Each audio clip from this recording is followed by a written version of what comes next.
Балалар, номер 3-ші есепті қалай шығарамыз? Шартты есеп берілген, яғни мазмұнды есеп. Алдымен мазмұнымен танысып алайық. Музыка үйірмесіндегі кіші топта 14 бала бар, ал ортаңғы топта кіші топқа қарағанда 6 бала артық. Ересектер тобында кіші және ортаңғы топты бірге алғанда қанша бала болса, сонша бала бар. Үйірмеге ересектер тобына неше бала қатысады? Бұл жерде үйірмеге қатысатын балалардың тобы туралы айтылып тұр. Бірінші кіші топ. Кіші топта 14 бала. Мінекей жаздым. Кіші топта 14 бала. Келесі ортаңғы топ. Ортаңғы топта 6 бала артық. Артық деген сөз жүрген жерде міндетті түрде белгісіз тұру керек мына жерде. Артық, кем, есе, артық, есеген болса.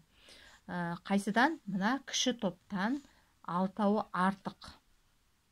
Артық десе не істейміз? Мына бірінші сұрақ. Артық десе мына жерде міне қосамыз, кем десе азайтамыз, есе артық десе көбейтеміз, есе кем десе бөлеміз.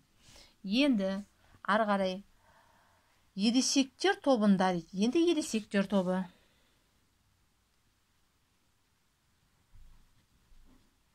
Ересектер тобы. Ересектер тобында кіші және ортаңғы топқа қарағанда екеуін бірге алғанда қанша бала болса, сонша бала бар дейді.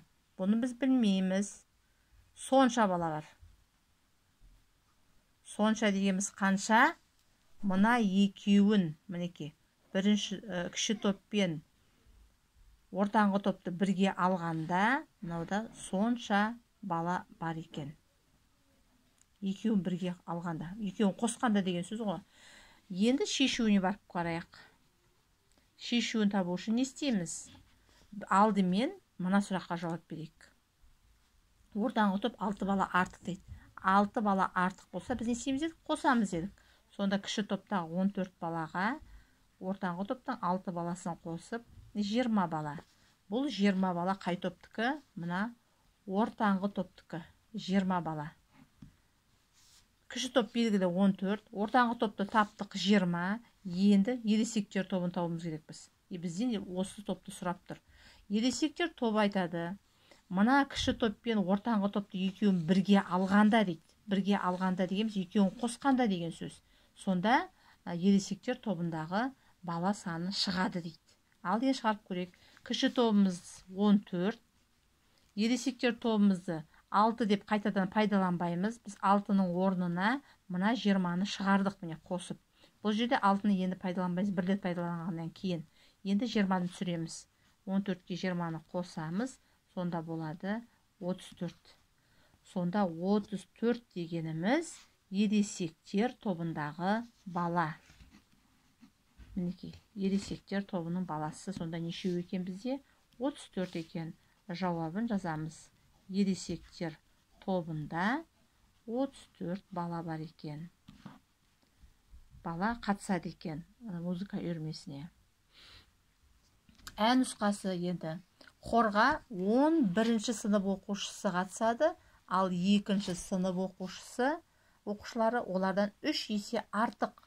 Хорға барлығы неше оқушы қатысады? Шартын құрайық. Мұнда хорға қатысушы сыныптар. Бірінші нешінші сынып бар? Шарты. Бірінші сынып. Бірінші сынып нешеу? Бірінші сыныпта 10 оқушы.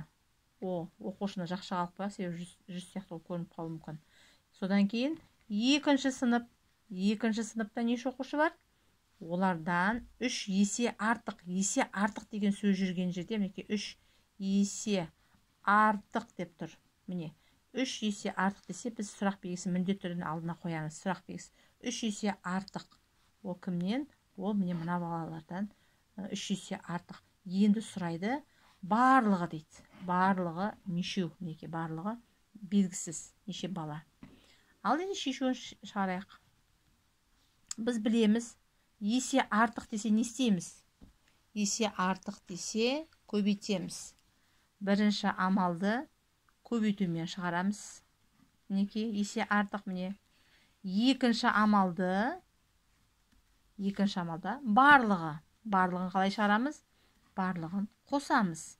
Неге нені қосасыңдар? Бірінші сынып пен екінші сыныпты қосасыңдар. Мінекей, бірінші сынып пен екінші сыныптың оқушыларын қосқан кезде барлығы шығады. Мен сіздерге мына жерде айтпай отырмын, өздері шығарсын деп.